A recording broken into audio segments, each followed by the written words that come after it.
एक बहुत बड़ा और हरा भरा जंगल था। उस जंगल के बीच से एक चौड़ी और गहरी नदी बहती थी।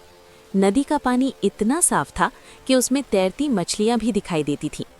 उसी नदी के किनारे एक गुफा में एक बड़ा और ताकतवर मगरमच्छ अपनी पत्नी के साथ रहता था। नदी के पास ही एक विशाल जामुन का पेड़ था। उस पेड़ पर एक चालाक और समझदार बंदर रहता था।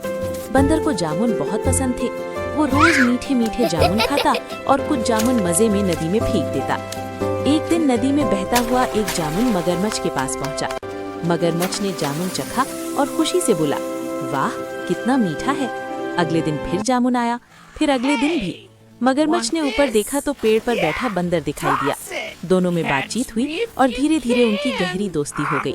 मगरमच्छ रोज जामुन अपने घर ले जाकर अपनी पत्नी को भी खिलाने लगा। लेकिन मगरमच्छ की पत्नी के मन में लालच आ गया।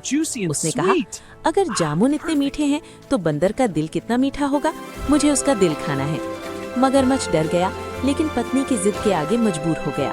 अगले दिन वो बंदर को नदी पार ले जाने लगा। नदी के बीच पहुंचकर उसने सच्चाई बता दी।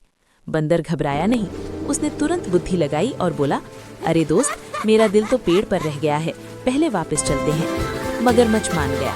जैसे ही किनारा आया, बंदर फुर्ती से पेड़ पर चढ़ गया और बोला, कोई भी अपना दिल बाहर नहीं छोड़ता, तुमने दोस्ती में धोखा दिया है।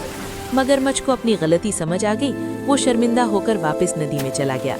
बंदर सुरक्षित रहा और बोला, देखो मेरा जोश, ताकतवर बनो।